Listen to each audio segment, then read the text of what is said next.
Agora nós vamos à palavra. Efésios, capítulo 6,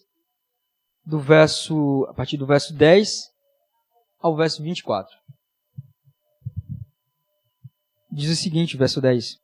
No demais, irmãos meus, fortalecei-vos no Senhor e na força do seu poder. Revesti-vos de toda a armadura de Deus, para que possais estar firmes contra as astutas ciladas do diabo. Porque não temos que lutar contra a carne, o sangue, mas sim contra os principados e contra as potestades, contra os príncipes das trevas deste século, contra as hostes espirituais da maldade nos lugares celestiais. Portanto, tomai toda a armadura de Deus, para que possais resistir no dia mau, e havendo feito tudo, ficar firmes. E estais, pois, firmes, tendo cingido os vossos lombos com verdade, e vestida a couraça da justiça, e calçado os pés na preparação do evangelho da paz, tomando sobretudo o escudo da fé, com o qual podereis apagar os dardos inflamados do maligno. Tomai também o capacete da salvação e a espada do Espírito, que é a espada de Deus, orando em todo o tempo com toda a oração, súplica no Espírito Santo, e vigiando nisto com toda a perseverança e súplica por todos os santos, e por mim, para que me seja dado no abrir da minha boca a palavra com confiança, para fazer notório o mistério do Evangelho, pelo qual sou embaixador em cadeias, para que possa falar dele livremente, como me convém falar. Ora, para que vós também possais saber dos meus negócios e o que eu faço. Tiquico, irmão amado e fiel, ministro do Senhor, vos informará de tudo, o qual vos enviei para o mesmo fim, para que saibais do vosso estado, e ele console os vossos corações. Paz seja com os irmãos, e caridade com fé da parte de Deus e da do Senhor Jesus Cristo. A graça seja com todos os que amam ao nosso Senhor Jesus Cristo em sinceridade. Amém.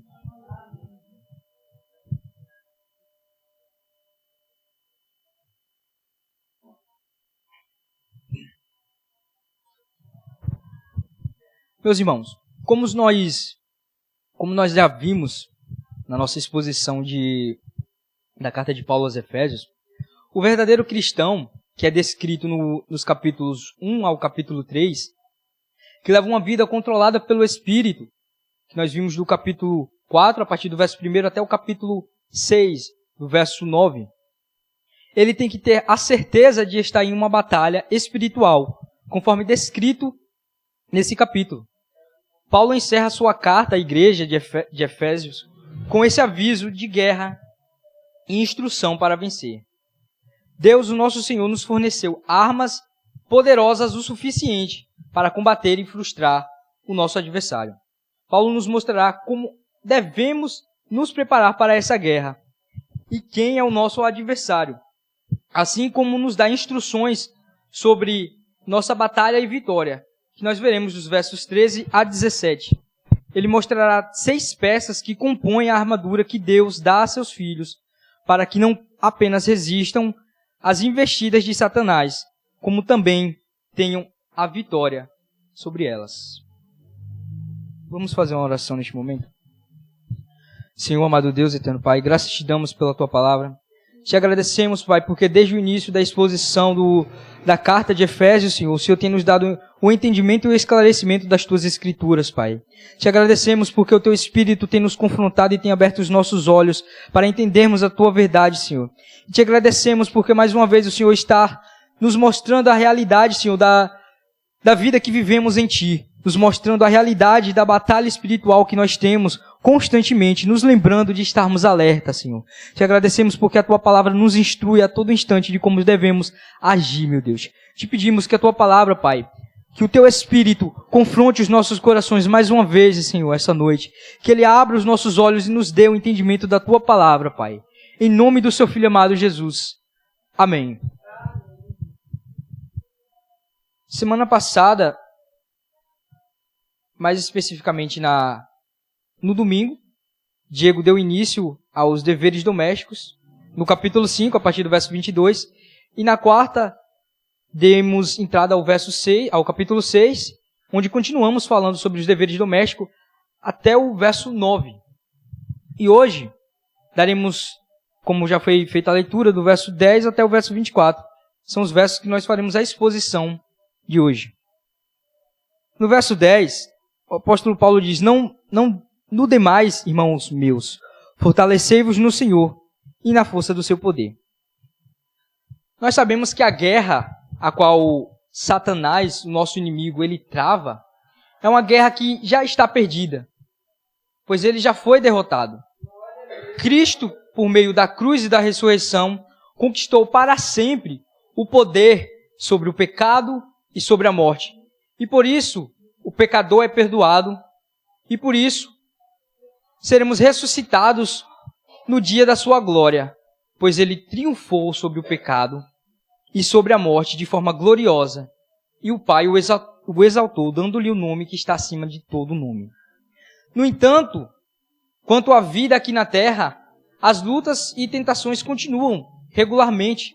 O poder do Senhor e a força do seu Espírito, a força da sua e a força da verdade bíblica são necessárias para a vitória. Satanás sabe que a guerra já está perdida e que não há como vencer.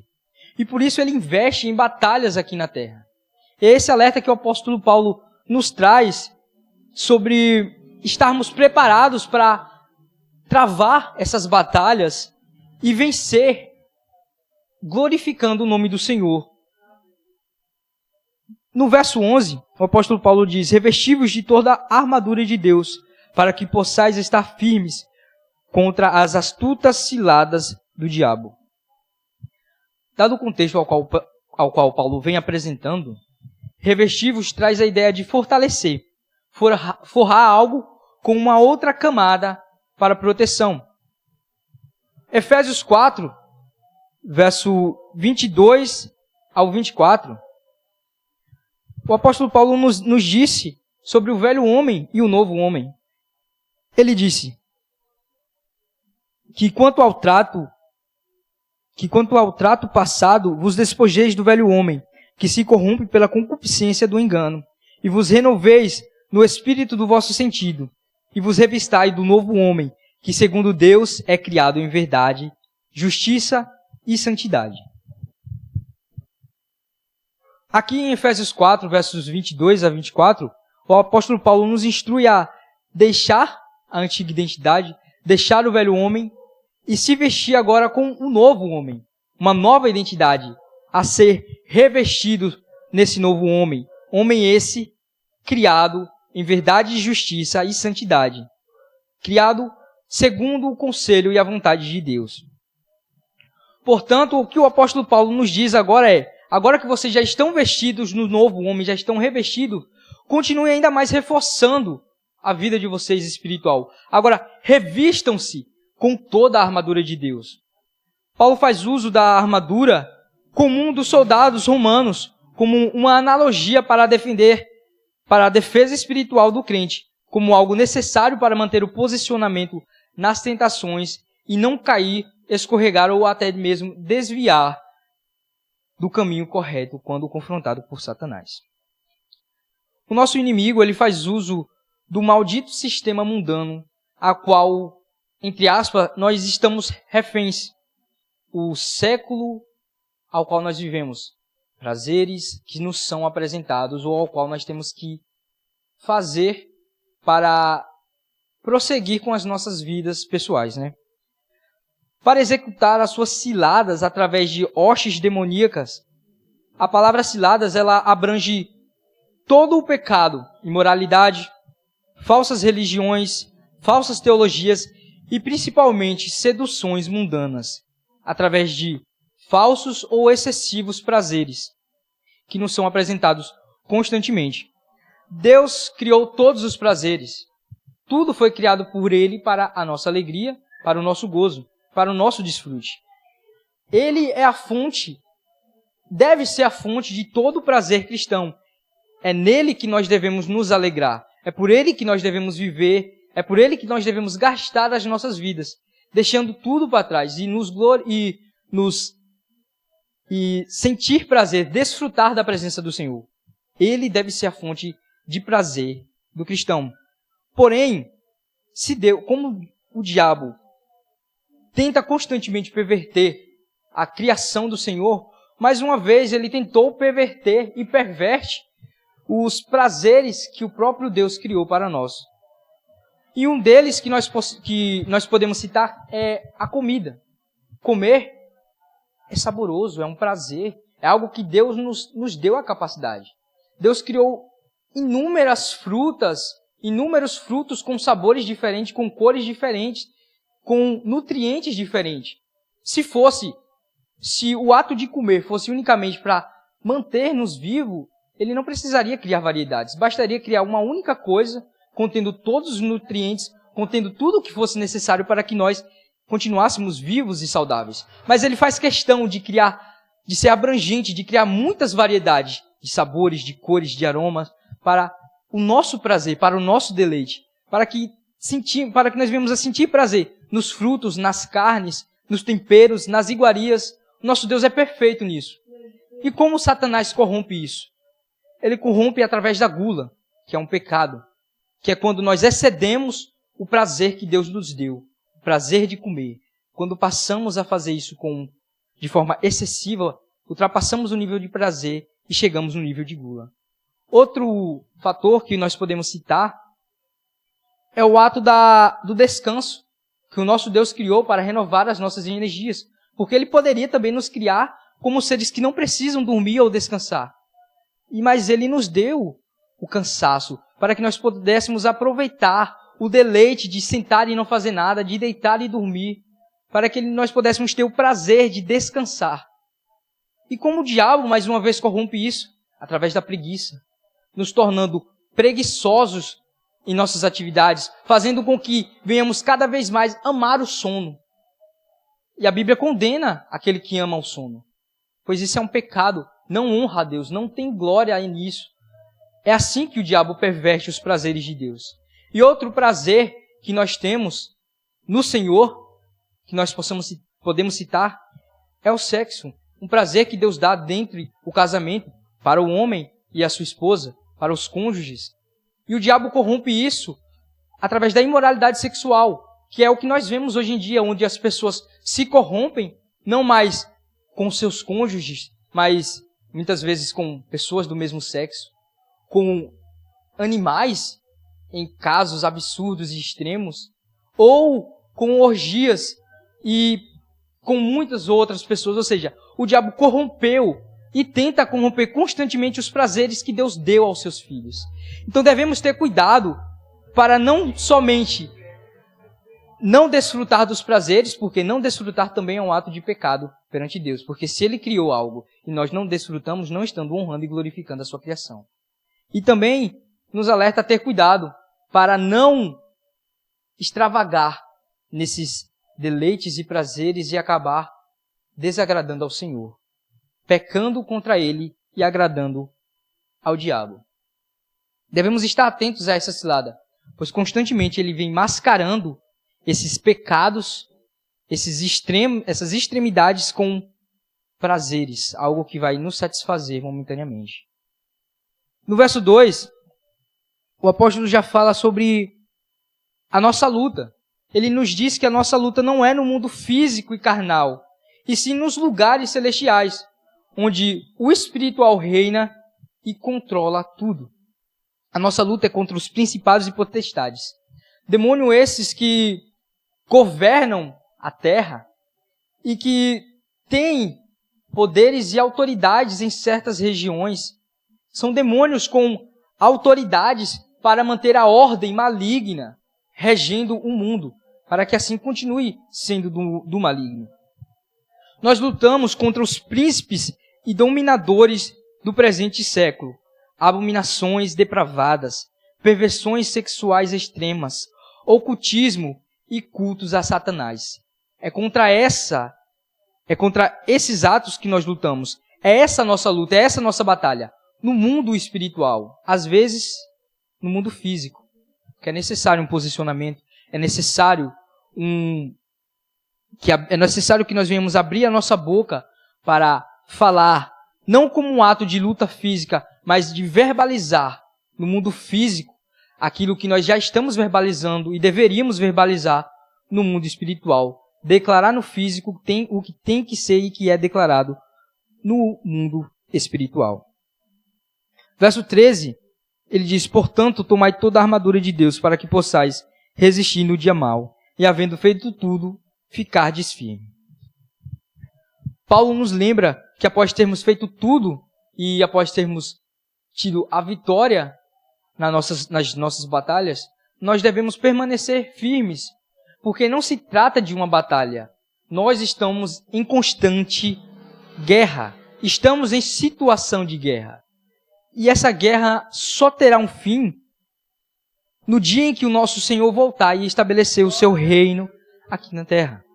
Mas enquanto o nosso Senhor não volta, a batalha, a guerra, não cessa, não tem fim. Então, é assim que nós devemos trilhar a nossa vida cristã. De glória em glória, de vitória em vitória, glorificando o nome do Senhor a cada batalha que nós travamos. E ele faz esse alerta para que não venhamos a relaxar após uma vitória. Muito pelo contrário, a ficar alerta. Pois quando você tem uma vitória, é o momento que você tende a abaixar a sua guarda. E Satanás sabe muito bem disso. E por isso ele investe com todas as forças em você a cada momento que você tem uma vitória, para que após a vitória venha a recaída. E assim confundir você sobre a sua identidade, que é o papel dele. Confundir a identidade cristã que nós temos. Fazer com que constantemente venhamos pensar que não somos salvos, que não fomos aceitos por Deus, que não fomos perdoados, ou que fomos abandonados por Deus. É o intuito dele, confundir o nosso entendimento, confundir a nossa mente.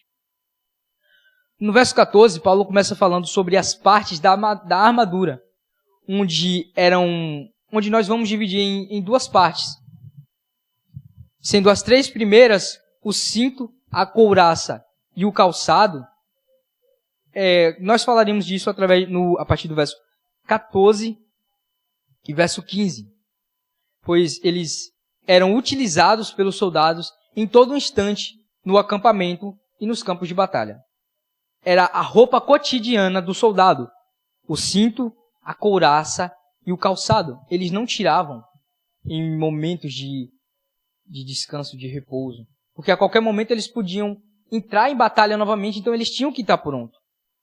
E as últimas três peças, o escudo, o capacete e a espada, que nós vemos no verso 16 ao verso 17, eles estavam prontos e separados para serem equipados a qualquer momento, quando as lutas tivessem o seu início.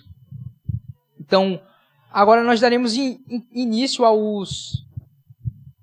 a essas 6 peças da armadura. A começar pelo cinto da verdade. Na época, os soldados usavam túnicas de pano solto, e como o combate era mão a mão, era um combate próximo, eles tinham que usar cinto. Eles usavam esse cinto para garantir que o pano não ficasse solto, atrapalhando a sua mobilidade, atrapalhando assim o seu ato de desferir golpe no seu inimigo, e também para evitar que os seus inimigos tivessem proveito disso, segurando as suas peças de roupa e de certa forma imobilizando. Então o cinto, ele servia para segurar essas pontas que estavam soltas, para não atrapalhar na sua batalha. E no contexto espiritual, o que o apóstolo Paulo nos mostra aqui, é que esse cinto espiritual é a verdade que une essas pontas soltas. Ou seja, é a verdade que une e prende tudo o que pode atrapalhar no combate ao inimigo. Pois o inimigo, ele apontará muitas pontas soltas, muitos textos soltos que vêm para nos confundir, para nos fazer, por um breve momento, questionar o nosso entendimento sobre Deus, da mesma forma que ele questionou a Jesus. Se és tu, o Filho de Deus, lança-te daqui, transforma essa pedra em pão. Ele fez uso da palavra, mas de pontas soltas. Então a verdade ela é utilizada justamente para que essas pontas que o inimigo vai lançar sobre nós não fiquem soltas, mas que nós venhamos aprender, de forma que quando ele diga algo, nos questionando sobre se fomos perdoados ou não, do porquê continuamos praticando esses atos malignos, que ele venha nos questionar sobre se Cristo ainda está conosco, venhamos, através da palavra, através da verdade, afirmar aquilo que a palavra nos instrui. Que é aquilo que Paulo nos disse, a nossa identidade como filhos separados, escolhidos, perdoados e herdeiros e co-herdeiros com Cristo. A couraça da justiça era um pedaço de couro, ou às vezes material duro, sem mangas, mas que cobriam todo o torso dos soldados, protegendo o coração e órgãos vitais. Paulo trata a couraça como a couraça da justiça, ou seja, nós devemos estar protegendo o nosso torso, essa região, com a justiça, o nosso coração com a justiça. Pois a justiça é uma característica notável que nós vemos em Deus. E essa é a principal proteção do cristão contra as ciladas de Satanás. Pois o cristão que tem um coração justo, ele não se corromperá com o pecado que Satanás tenta constantemente corromper. Portanto, encham seu coração de justiça, para que não haja espaço para a corrupção do pecado. Botas do Evangelho. Os soldados romanos utilizavam botas com pregos fincados para que seus pés não vacilassem no campo de batalha. O Evangelho que anunciamos é o da paz, no sentido que, através de Cristo, temos paz com Deus. Ou seja, devemos andar nessa certeza, calçados nesse Evangelho, para que quando o nosso inimigo nos aponte nossos pecados, venhamos a estar firmes na certeza desse Evangelho, na certeza de que Cristo nos trouxe paz com Deus, de que Deus não nos abandonará. Não somos inimigos de Deus mesmo pecando. Muito pelo contrário. Através do seu sacrifício, Cristo nos deu paz com Deus, fomos reconciliados, aceitos como filhos e amados, temos o seu Espírito selado em nossas vidas e estamos sempre ao lado de Deus, pois Ele não nos abandonará em momento algum. Não estamos sozinhos. E é isso que o apóstolo Paulo nos diz. Devemos ter os nossos pés fincados nessa certeza de que, em meio a batalhas, em meio à guerra, em meio ao sofrimento, em meio ao conflito de pensamentos ou de ideia, não estamos sozinhos. Temos o Consolador que foi enviado do próprio Cristo para nós. Ele rogou ao Pai que enviasse o Consolador. E esse está conosco, como a nossa garantia de que fomos salvos e estamos sempre na presença do nosso Deus. O escudo da fé, ele refere-se no grego a um escudo grande que protegia todo o corpo de um soldado. Trazendo para o contexto a fé, o crente deve ter a fé na palavra e na promessa de Deus, pois essa é a confiança e, acima de tudo, é absolutamente necessária para protegê-lo das tentações, do pecado e das muitas formas. Pois é a fé que é a palavra do Senhor e que as suas promessas são verdadeiras, que vai desmistificar tudo aquilo que Satanás lança contra nós, que vai servir como proteção, como escudo, para que as mentiras deles não venham alcançar os nossos corações. E para que a situação que nós vemos à nossa frente, por mais que pareçam verdades, não são a verdade de Deus. Porque há a verdade, há a realidade que nós estamos vivendo, porém, por outro lado, há uma verdade de Deus, há uma promessa que nos é apresentada pela palavra. Independente do contexto que nós estamos vivendo, a verdade do Senhor e a sua promessa é soberana, é absoluta, é plena. Então nós devemos ter esse escudo, devemos ter a fé erguida constantemente em nossa frente, para nos proteger dessas multiformas de ataque que o inimigo lançará sobre as nossas vidas. O capacete da salvação. Ele tem o intuito de proteger a cabeça, que é um dos pontos alvos e mais almejados nas batalhas. Então, Paulo se refere aos santos de Éfeso, aqui em sua carta a Éfeso, ele se refere aos santos daquela localidade. Ou seja, ele se refere aos salvos, aqueles que aceitaram a Cristo. Logo, essa carta de Paulo aos Efésios não é uma carta aos gentios, mas sim aos santos. Então não é uma mensagem sobre alcançar a salvação, e sim uma mensagem de preservar e se manter firme na salvação que já foi alcançada. Satanás ele busca constantemente destruir a certeza da salvação em nós, através de dúvidas e desencorajamento. Por isso devemos estar cientes de nosso status em Cristo. Devemos ter em nossa consciência, em nossa mentalidade, em nossa mente a certeza da nossa identidade, da nossa salvação, a certeza do que Cristo fez, de que o que Cristo fez não foi em vão, de que nos alcançou, de que teve resultado. E por isso, devemos viver para glorificar a Deus. A espada do Espírito. Assim como a espada era a única arma do soldado, a palavra de Deus é a única que o crente necessita, pois ela é infinitamente mais poderosa do que qualquer artimanha de Satanás e consegue cortar todos os argumentos errôneos que ele lança sobre nossas vidas.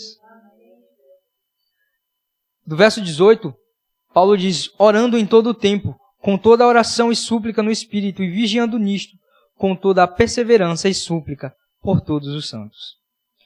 Esse versículo apresenta o caráter geral da vida do cristão.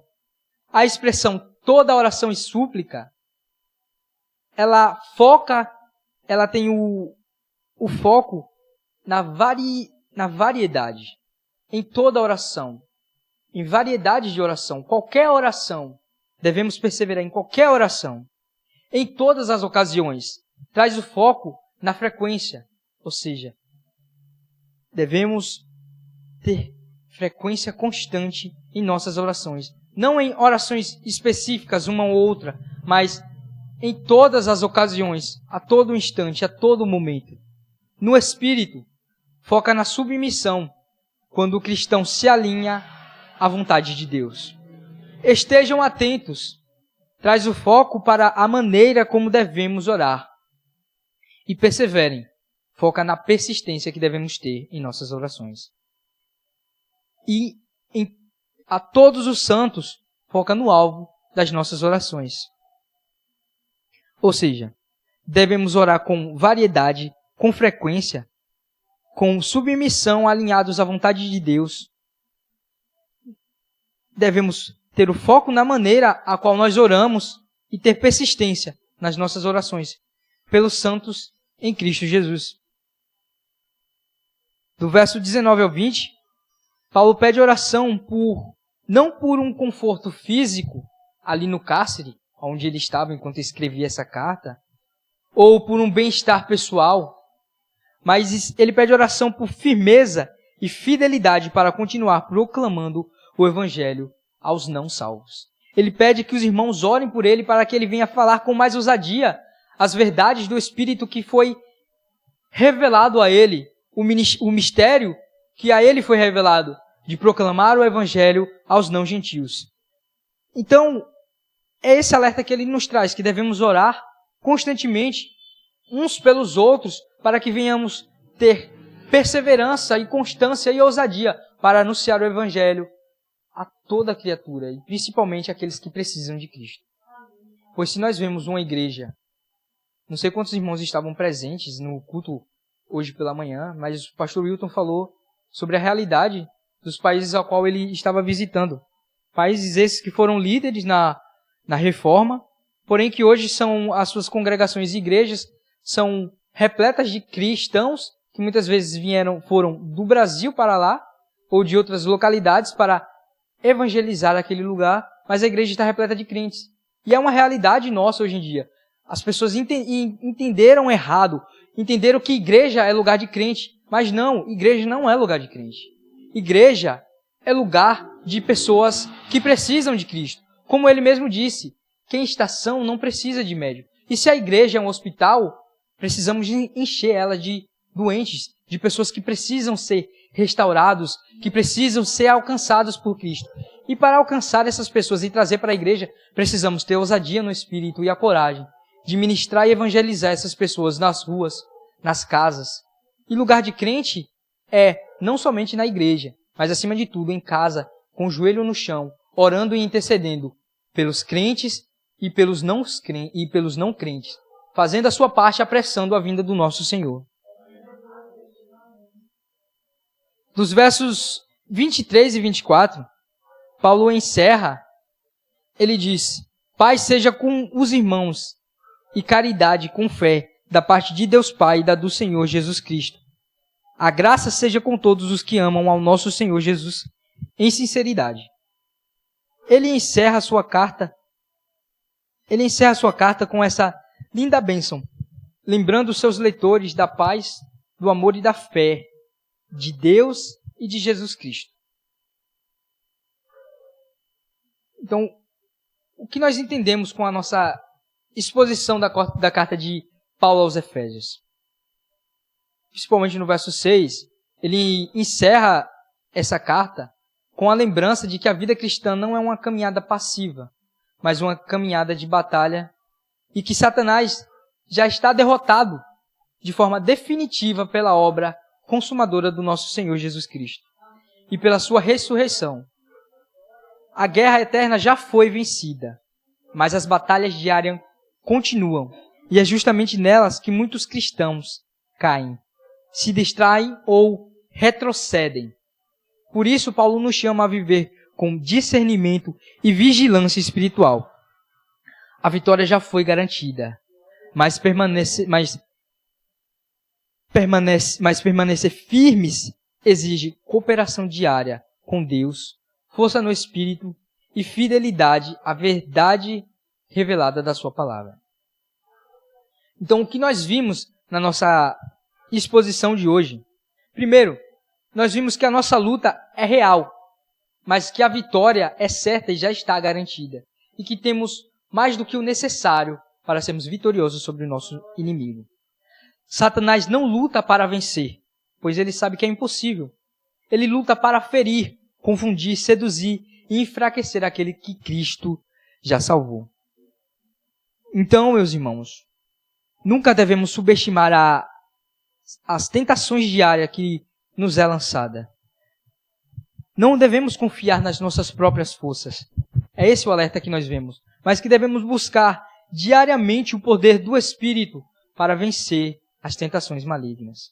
Segundo, precisamos nos revestir todos os dias. Paulo traz a lembrança de que não basta ser novo homem, de que não basta ter deixado o velho homem, que é necessário proteger esse novo homem. E como nós protegemos? Através da armadura que nós vimos hoje. E a santidade não é automática. E a aplicação? Antes de começar o dia, nós devemos constantemente nos perguntar se estamos vestidos com a armadura que Deus nos disponibilizou, nos deu, nos entregou para vencer as nossas batalhas. Será que nós estamos vestidos com a verdade? Já nos equipamos com a verdade, com a justiça? Já estamos preparados com o Evangelho para sair e não ser confundido pelo inimigo? Já temos fé suficiente e a certeza da nossa salvação? Se uma parte da armadura falta, toda a vida espiritual fica exposta. Ela não é um conjunto a qual pode ser equipada separadamente, mas é um conjunto que deve ser equipado e que só tem o seu efeito quando ela está equipada de forma completa, de forma única, como uma única vestimenta. É só dessa forma que nós podemos vencer as nossas batalhas. Terceiro ponto, nosso inimigo não são pessoas, mas poderes espirituais. Pois a origem da tentação ela é espiritual. Ou seja, quando nós discutimos ou confrontamos, não estamos simplesmente confrontando uma pessoa ou uma ideia. Estamos em uma batalha espiritual contra aquilo que Satanás já plantou na mente dela e está usando ela neste momento para nos confundir, nos atormentar, para tirar a paz a qual Cristo nos dá e fazer com que nós venhamos a desagradar ao nosso Deus. Por isso, o discernimento é essencial, pois nem toda a porta aberta vem de Deus, nem toda oportunidade é uma bênção.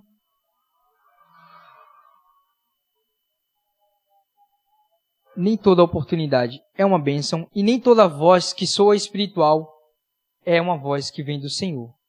Por isso devemos pedir ao Espírito Santo a sensibilidade para perceber ciladas disfarçadas de prazeres, de conquistas ou verdades alternativas, a qual podemos achar que é uma verdade, porém é só uma verdade que eu ainda não entendi. Devemos ter cuidado constantemente contra essas tentações que a nós são lançadas. Quarto ponto. A armadura de Deus não é teórica, ela é prática. Cada peça ela aponta para atitudes diárias.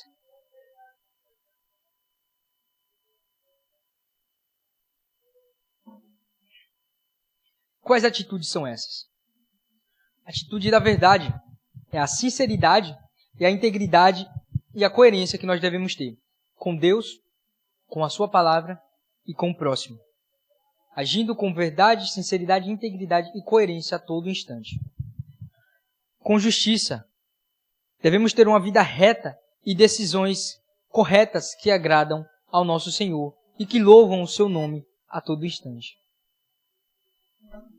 A atitude do Evangelho é a firmeza na paz com Deus, ter a certeza de que estamos em paz com Deus e que para isso não precisamos fazer nada para alcançar essa paz, porque a nós foi dada de graça.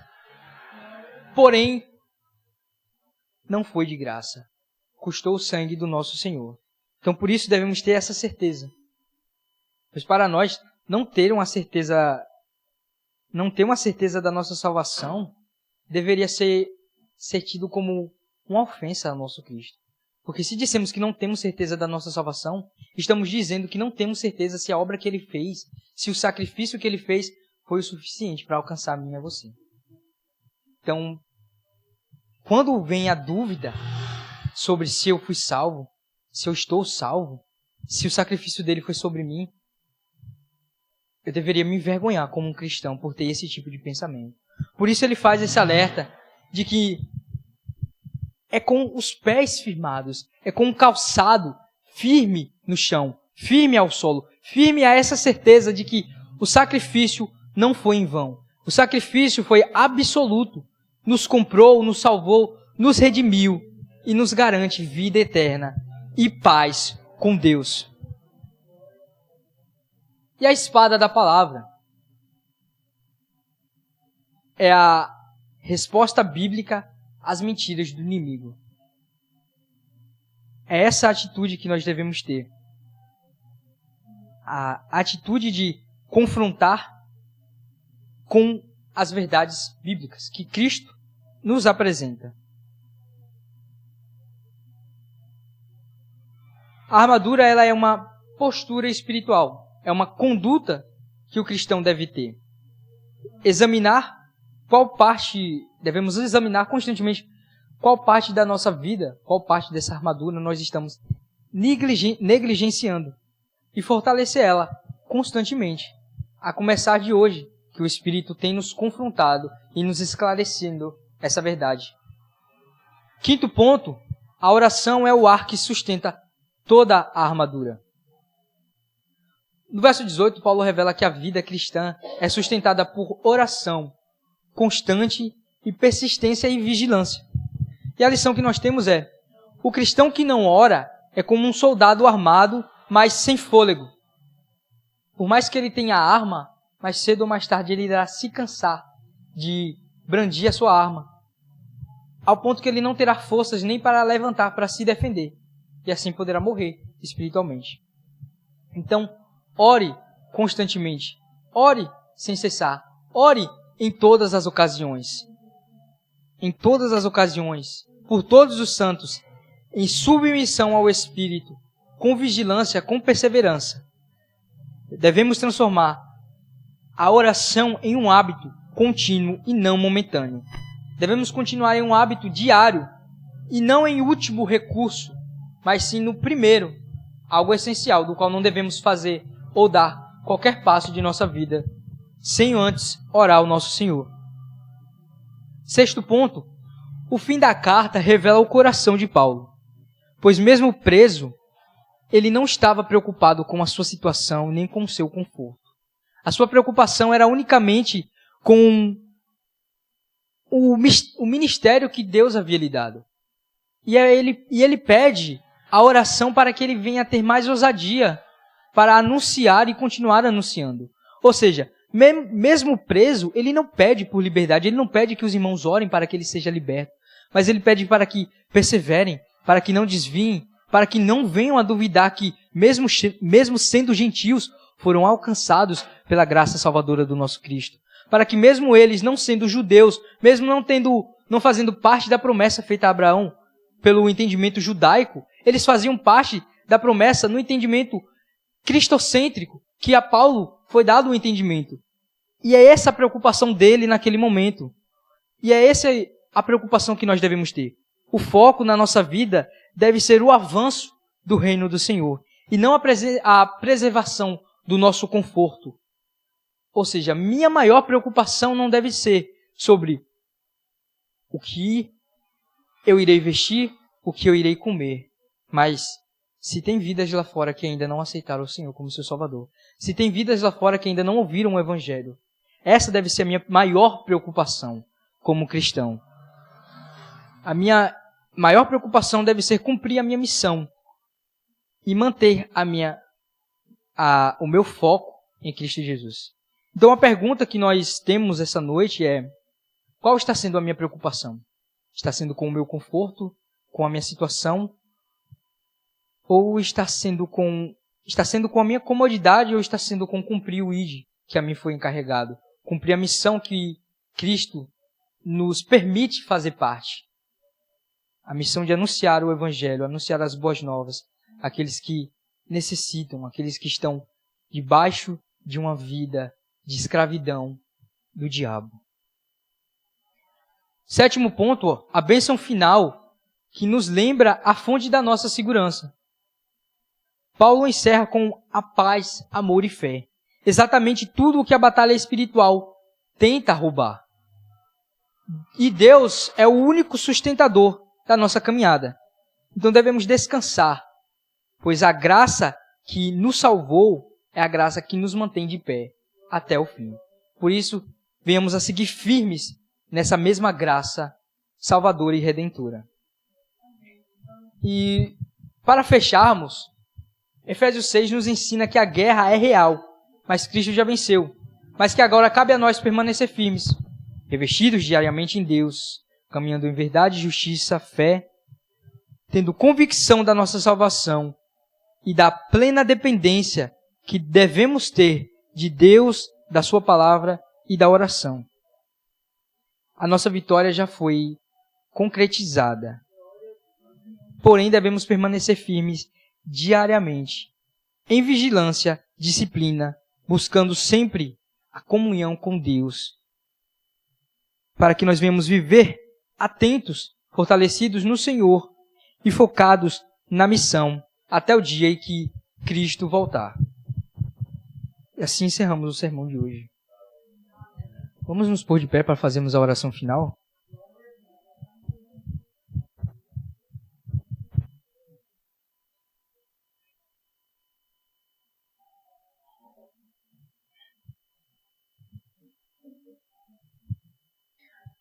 Senhor, a Ti damos graças, porque a Tua obra em nossas vidas foi maravilhosa. Não somente nos tirou do reino das trevas, nos revestiu com um homem segundo o Teu entendimento, como nos dá armamento suficiente para permanecermos firmes em Ti. A Tua obra ela foi completa, foi redentora, Senhor. E Te agradecemos porque o Teu Espírito confirma aos nossos corações todos os dias que estamos salvos, que fomos aceitos, escolhidos por Ti.